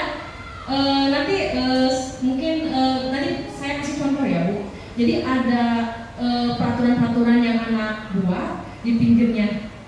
Jadi ada keyakinan, kalimat positifnya dari kata tidak itu, lalu nanti ada keyakinan. Jadi ada peraturannya, dasarnya nggak dihilangkan Bu. Jadi yang tadi tidak berisik ada ditempel di situ. Nanti jadi anak tuh jadi dari tidak berisik ternyata itu menghormati teman ketika belajar. Nilai keyakinannya menghormati gitu Bu. Jadi ada intinya apa namanya tuh alurnya. Jadi nggak dihilangkan. Tetapi ibu harus merubah kalimat positif itu Bu. Kalimat negatif itu jadi positif untuk dijadikan satu keyakinan. Kalau masih negatif belum nanti nggak sampai ke keyakinan. Gitu. Jadi mungkin bisa dipahami ya Bu kayak seperti itu. Lalu perasaan apa yang muncul selama mengikuti sesi ini nih Bapak Ibu mengenai makna disiplin dan motivasi intrinsik gimana? Perasaannya yang muncul siapa? Bisa nih ya. Perasaan saya mengikuti diskusi ini atau diseminasi ini ya sangat senang karena banyak sekali ilmu atau materi yang saya dapatkan hari ini. Seperti yang tadi materi segitiga restitusi itu jujur saya baru mendengar materinya hari ini. Kemudian tentang pemberian hukuman yang tidak boleh kemudian digantikan dengan restitusi yang tadi itu sangat memberikan saya pengetahuan yang baru. Ya. Terima kasih, Masya Allah. Alhamdulillah ya. Terima kasih Bu Sani atas refleksinya. Lalu yang ketiga, sekarang nih setelah mempelajari budaya positif, peran amung seperti apakah yang akan Bapak atau akan kita lakukan? Mau seperti apa? Mau menempatkan diri seperti apa nih? Peran amungnya, kita kan amung ya, guru, penuntun. Mau menempatkan diri bagaimana nih Bapak Ibu? Coba siapa? Kemudian, mau? Boleh. Mungkin mau mencoba menjadi manajer. Manajer. Ya, untuk anak-anak. Mau coba. Ya. Berarti mau menempatkan diri Sebagai manajer. manajer. Oke. Berarti sudah ingin memposisikan dalam posisi kontrol ini sebagai manajer gitu dalam kelas seperti itu. Masya Allah ya. Jadi sudah terjawab juga ingin menjadi manajer, katanya menjadi amung yang pastinya sesuai dengan manajer tadi ya Bu ya. Ya menerapkan restitusi di kelasnya. Insya Allah mudah-mudahan semuanya bisa ya. Termasuk saya juga ini masih belajar Bu. Saya juga masih belajar. Jadi ketika saya ikut CGP ini, wah ternyata saya posisi kontrolnya begini. Ternyata saya begini dan pada merdeka tuh begini. Banyak yang saya harus perbaiki. Jadi sama-sama kita belajar seperti itu. Dan next Bu Meti, masih ada 11 materi lagi. Ya alhamdulillah ya. Terima kasih Bapak Ibu atas waktu dan kesempatannya kepada saya untuk mendiseminasikan apa yang saya pelajari pada program Guru Penggerak. Terima kasih. Akhir kata, Assalamualaikum warahmatullahi wabarakatuh.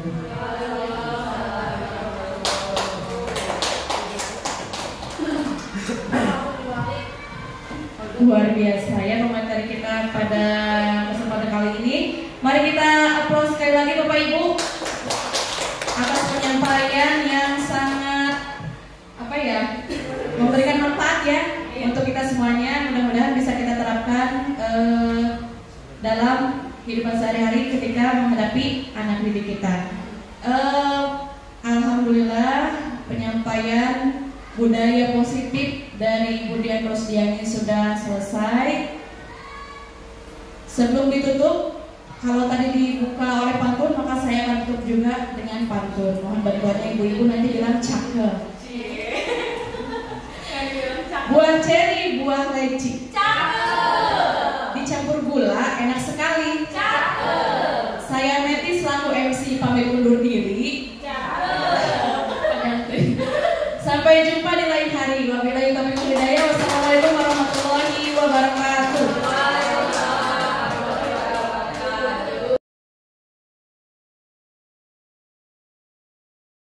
Assalamualaikum warahmatullahi wabarakatuh. Waalaikumsalam warahmatullahi wabarakatuh. Kabar anak-anak pada hari ini? Alhamdulillah sehat, luar biasa. Allahu Akbar. Yes, yes, yes. Alhamdulillahirabbil alamin. Anak-anak, pada kesempatan kali ini kita akan membuat keyakinan kelas. Sebelumnya ada yang tahu apa itu keyakinan kelas? Apa? Kesepakatan kelas. Selain itu, apa itu keyakinan kelas? Keyakinan kelas itu untuk apa sih? Kalau kesepakatan untuk apa? Tasya? Biar apa? Biar apa? Contohnya kayak gimana misalnya kesepakatan itu? Hah? Gimana? Oh gitu. Misalnya sesuatu yang kalian sepakati gitu. Misalnya jangan main bola di kelas, kata Tasya gitu. Emangnya Tasya suka lihat teman-teman main bola di kelas? Oh iya. Katanya suka pada main bola di kelas dan itu Tasya tidak suka seperti itu. Nah, sekarang anak-anak, selain tadi kan Tasya sudah mengungkapkan nih, katanya tidak bermain bola di kelas, ya. Selain itu, ya, yang dimaksud dengan keyakinan itu yaitu yang kalian yakini itu menjadi hal yang baik menurut kalian. Kalau menurut Tasya tadi tidak main bola di kelas katanya seperti itu. Karena apa Tasya? Berisik. Nah, jadi keyakinan kelas itu bisa berupa aturan-aturan yang membuat kalian nyaman, juga membuat kalian lebih baik. Ya, paham? Keyakinan kelas itu sesuatu yang membuat kalian nyaman dan membuat kalian lebih baik. Di sekolah yang membuat nyaman apa saja? Kira-kira yang selama ini kalian aku nggak nyaman nih main bola terus atau apa-apa. Seperti itu ya. Nah, anak-anak, sebelum kita buat keyakinan kelasnya, anak-anak harus menulis yang tadi seperti yang Tasya sebutkan, apa yang menjadi aturan-aturan kalian yang membuat kalian itu nyaman gitu ya di kelas itu. Terus yang kalian pikir itu sesuatu yang sudah harusnya terjadi itu kayak begini. Oke? Boleh satu, boleh dua. Ya. Jadi ibu akan bagikan masing-masing pada kalian.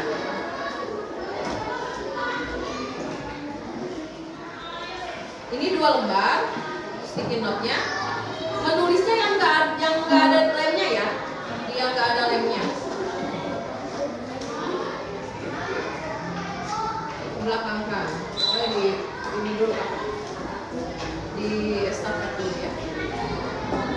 Nulisnya di yang nggak ada lemnya.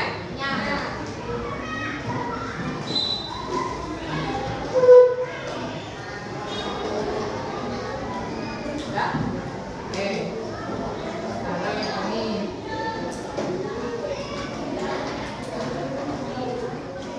Belakangnya.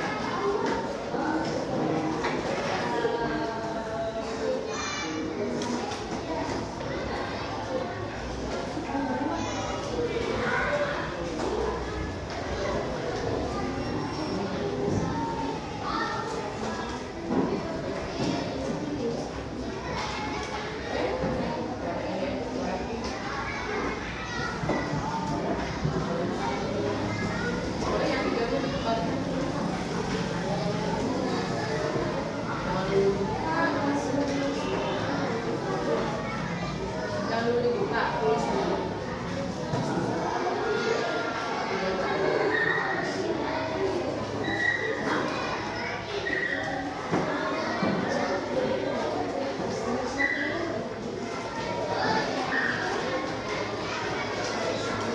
Silakan langsung boleh menulis aturan-aturan atau sesuatu yang kalian membuat nyaman. Jangan dulu dipetak, langsung tulis di atasnya. Ya, yang nggak ada lemnya ya. Boleh tulis aja. Tidak berisik misalnya. Tidak bermain apa tadi? Oh gitu, ya udah.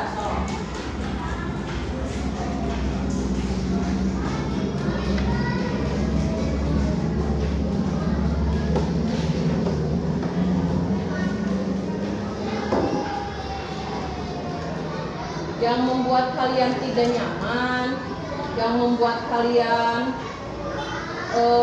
semangat belajar apa misalnya, boleh. Yang seharusnya misalnya ke sekolah kayak gimana.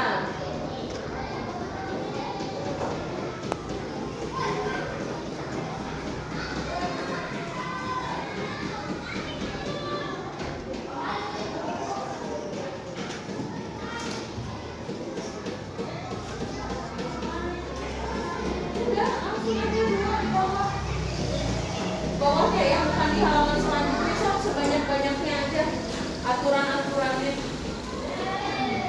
Oh 3 boleh, minimal bukan.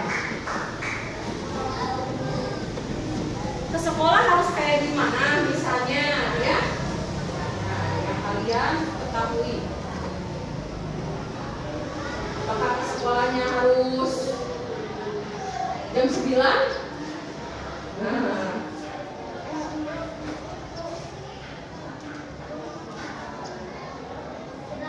Yang biasa aja di sekolah yang sering kalian, oh nggak boleh ini, nggak boleh itu kan, biasanya gitu kan?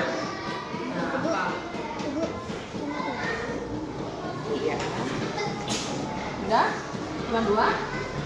Boleh kalau mau lebih boleh. Boleh. Oh. Kalau yang sudah, boleh tempel di sini. Boleh ke depan tempel di sini. Kalau yang sudah, boleh ditempel di depan.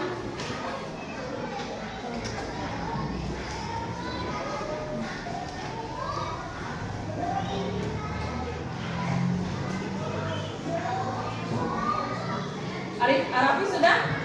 Boleh di depan Arafi. Ayo.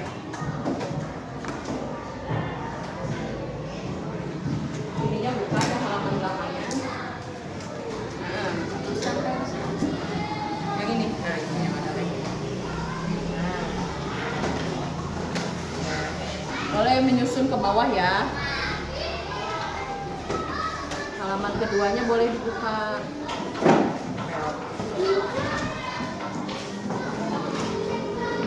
Tempel boleh di atas kalau udah nggak cukup.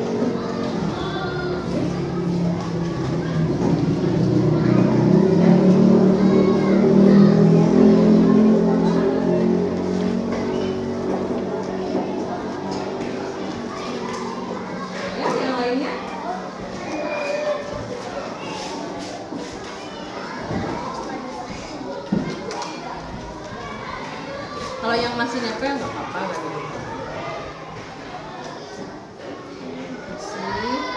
Selanjutnya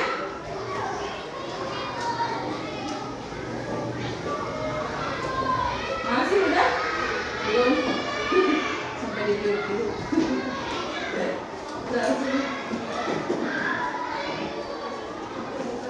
Boleh. Boleh dibuka, boleh enggak? Sebelah sini. Ya, kalau lemnya masih ada boleh langsung.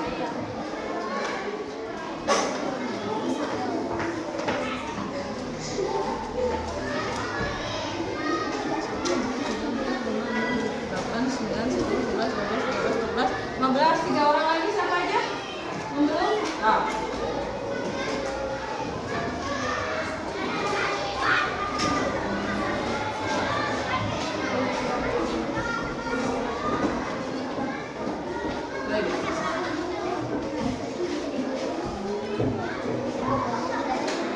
Boleh dibuka, boleh.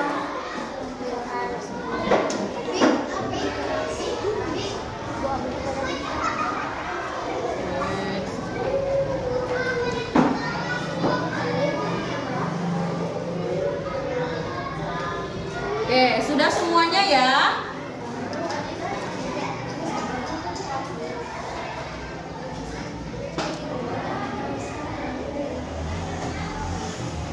Oke, anak-anak. Siap.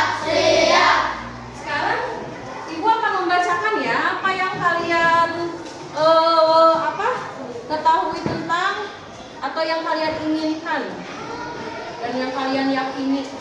Yang pertama, tidak bermain bola di dalam kelas, tidak berisik, tidak mengejek teman, ke sekolah tepat waktu, tidak mengganggu teman saat belajar, tidak berisik saat belajar, saat berdoa harus bersungguh-sungguh, mengerjakan tugas tepat waktu, tidak bermain bola di kelas, berangkat sekolah tepat waktu, menjaga lingkungan sekolah, tidak boleh makan di kelas saat belajar, tidak boleh keluar kelas, tidak boleh mengobrol ketika guru menerangkan, jangan mengejek nama orang tua, jangan berbicara kasar, saling mengerti antar sesama teman dan menghargai, tidak boleh saling mengejek, menjaga fasilitas yang ada di dalam kelas, dan utamakan kata maaf, tolong, dan terima kasih, datang ke sekolah tepat waktu, tidak berisi saat belajar, tidak boleh ngomong kasar, piket sesuai jadwal, menghargai teman, tidak berisik, tidak merusak fasilitas, taat kepada aturan kelas, datang tepat waktu ke sekolah, tidak berisik saat belajar, tidak bermain bola di kelas, tidak boleh mengejek, tidak berisik saat mengerjakan tugas, tidak mengejek nama orang tua, saling menolong, saling menghargai ke sekolah tepat waktu, tidak mengejek teman. Oke, menjaga kebersihan kelas, datang tepat waktu, mendengarkan guru. Lalu aku pengen tenang, harus sopan santun, tertib, jangan berisik, tidak mengejek. Tidak teriak-teriak di kelas bila tidak ada guru. Tidak jahil berlebihan. Tidak sesuai jadwal, tidak mengejek orang tua. Tidak berisik, tidak bermain di kelas, harus mengerjakan tugas yang diberikan guru. Tidak boleh mengejek, tidak boleh buang sampah sembarangan, harus tepat waktu saat belajar. Oke, nah itu yang kalian inginkan? Ya? Oke, apa yang kalian rasakan? Hah? Yang diinginkan seperti itu. Nah, dalam keyakinan kelas, kalau tidak, biasanya kan ini sudah suka seringnya, walaupun kalian tahu nih, contohnya tidak berisik saat belajar. Nah, padahal itu kan sudah pernah tahu ini rata-rata nih. Tapi kenapa masih misalnya berisik atau berlebihan maksudnya ya? Kenapa bisa seperti itu menurut kalian? Kenapa Mas Hasin? Kira-kira kenapa Rosma? Kalian itu hanya tahu saja, tetapi tidak ya?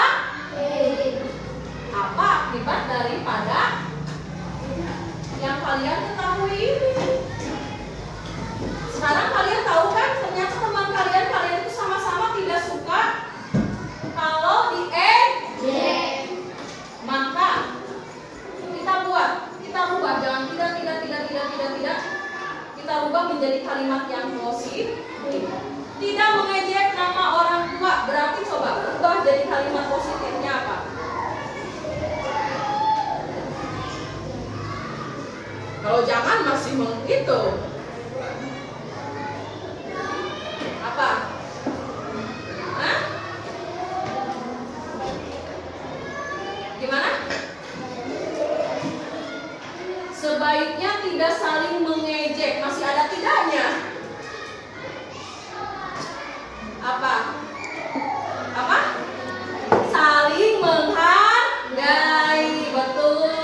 Tuh. Yang pertama apa berarti? Saling menghargai. Mau itu orang tua ya, atau apa lagi? Ini banyak ya.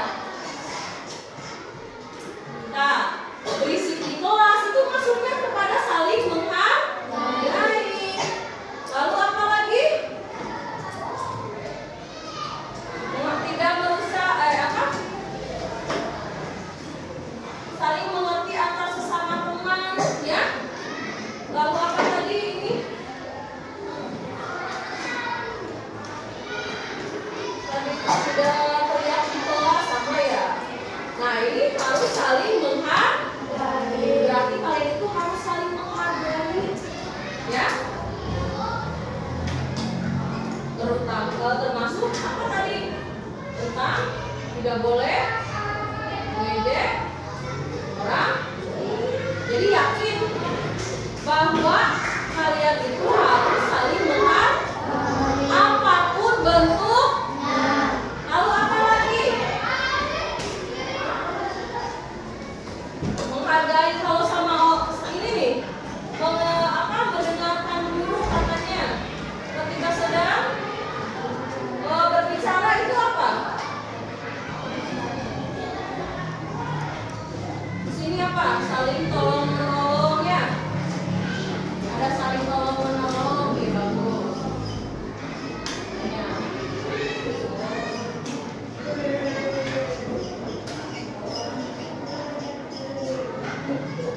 Lalu tadi apa? Kalau yang guru katanya, kalau sama guru gimana katanya? Oh ini ada nih nulis saling menghormati, senang.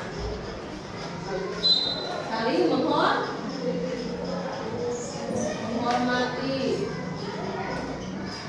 Terus apa lagi? Nah, tidak bermain bola di kelas maksudnya kemana? Menghargai. Ya. Lalu apa lagi nih? Datang ke sekolah tepat waktu. Coba. Ya, datang ke sekolah tepat waktu ini udah positif. Tulis datang ke sekolah tepat waktu.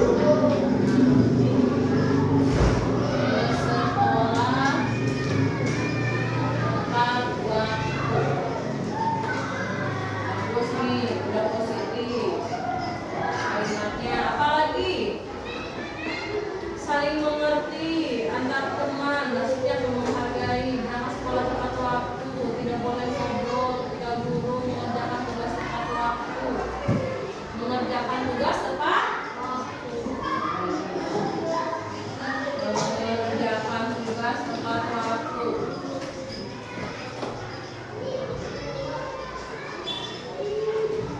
Apalagi?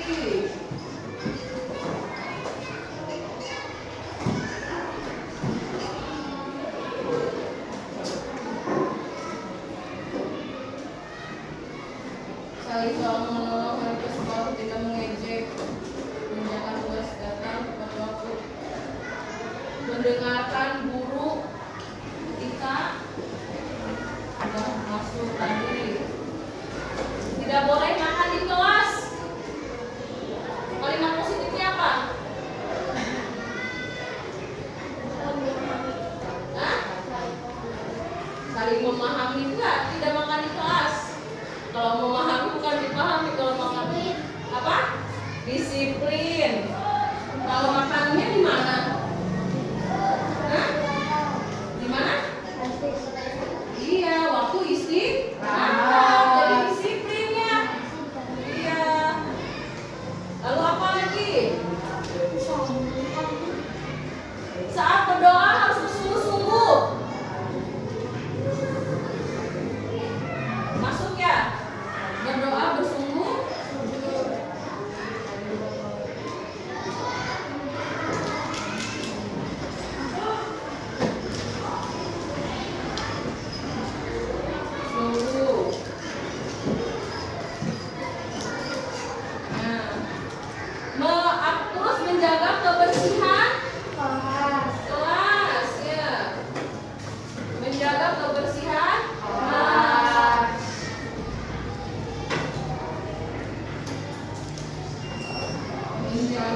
Ya, itu kan mau itu adik kelas, mau itu bapak guru, ibu guru, ya, mau itu pedagang, kita kan sesama manusia, sesama makhluk hidup. Lalu apa lagi?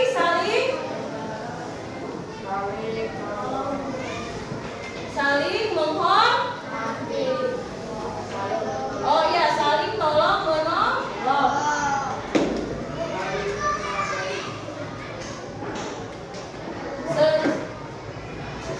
Sesama, sama ya. Lalu apa lagi? Saling menghormati sesama.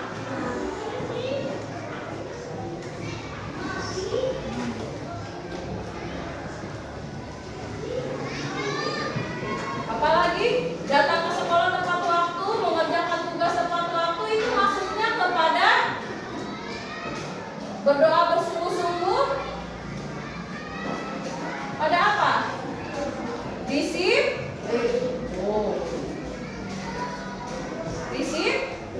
Dan apa? Kalau mengerjakan tugas tepat waktu dengan apa? Hah?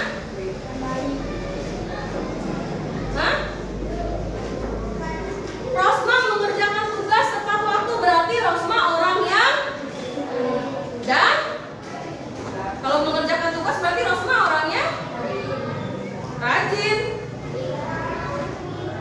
Nilainya apa? Apa? Mengerjakan tugas tepat waktu. Kalau yang nggak ngerjain tugas disebutnya apa? Hah? Apa? Tidak disiplin. Disiplin dan apa? Ada dua.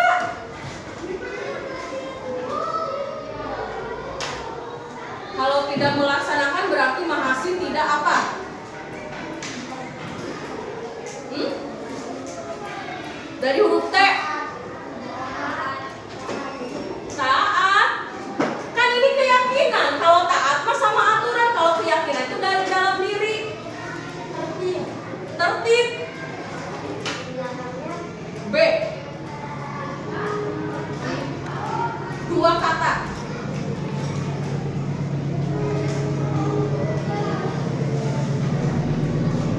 Tanggung jawab. Ya Allah. Tanggung jawab. Ini kan dasar. Tanggung jawab terhadap tugas, terhadap apapun ya. Mau itu kebersihan atau apapun, ya. Beda sama disiplin. Ya. Kalau disiplin dengan tanggung jawab berbeda. Nah, seperti itu. Jadi kita simpulkan ya.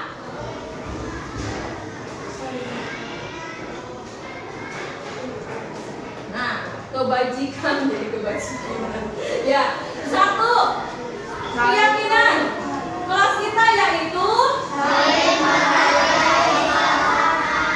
dengan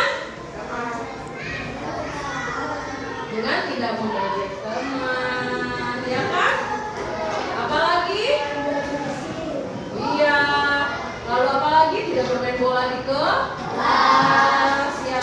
Atau bukan tidak, tapi dengan misalnya saling menghargainya dengan ya itu dengan tidak mengejek seperti itu ya. Lalu saling tolong menolong sesama. Kalau lihat teman kesusahan atau adik kelas kalian atau siapapun bapak ibu guru gercep tolong ya. Seperti itu. Lalu apa lagi? Saling menghormati sama. Iya. Dengan cara apa tadi ini? Ya. Kalau ibu guru sedang berbicara bagaimana? Dengarkan. Lalu apa lagi? Kalau tidak merusak fasilitas itu maksudnya kemana? Hah? Nah, ya, tanggung jawab. Kalau dirusak ya nantinya kan fasilitasnya bisa dipakai lagi nggak?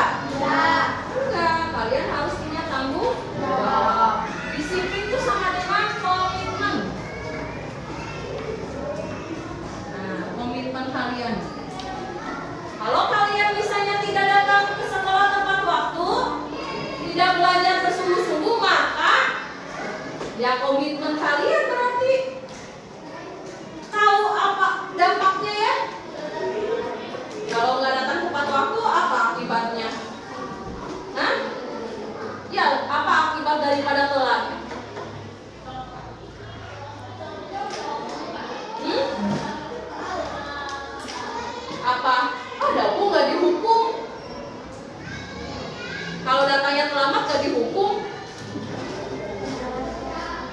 Padahal apa? Kalau kalian datangnya telat, apa yang terjadi?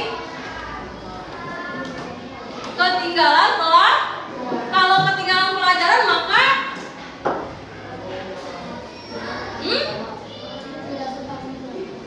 enggak, kalau akibatnya kalau ketinggalan pelajaran buat kalian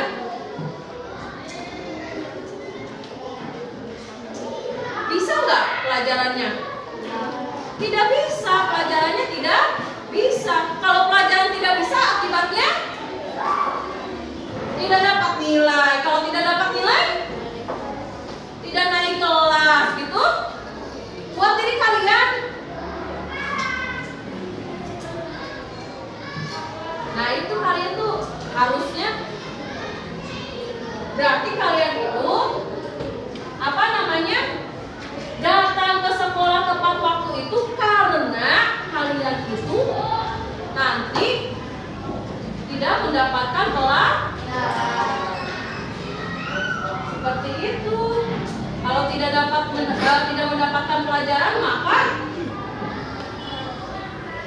tidak dapat nilai. Nilai mah gampang, Bu Ibu dipunten aya kamu 100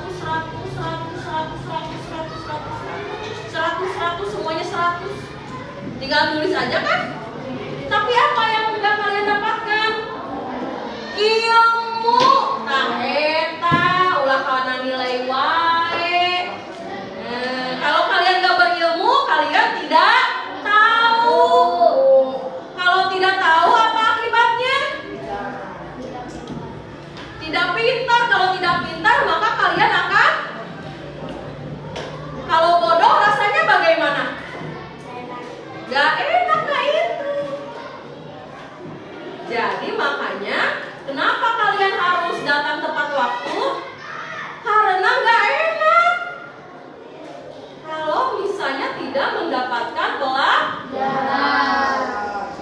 Orang lain bisa, kita tidak bisa.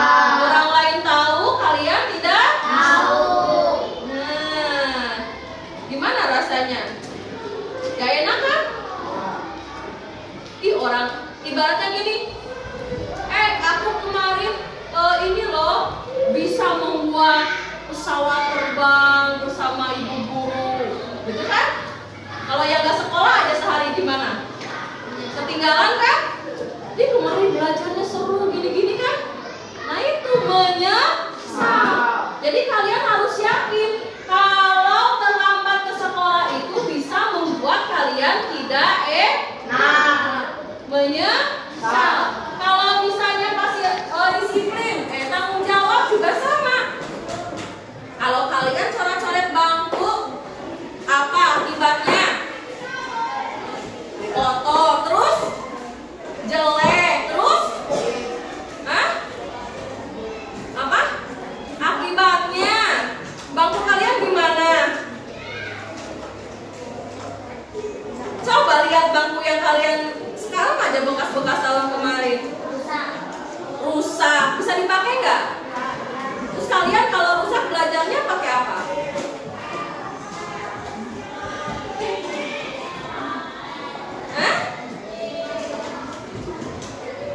Atau mau belajarnya di pasir? Bayangkan di bawah, di sana gagari jalan. Kalau di meja apa? Nyaman kan? Iya. Jadi apa yang kalian tidak sukai, ya di sini aturan-aturannya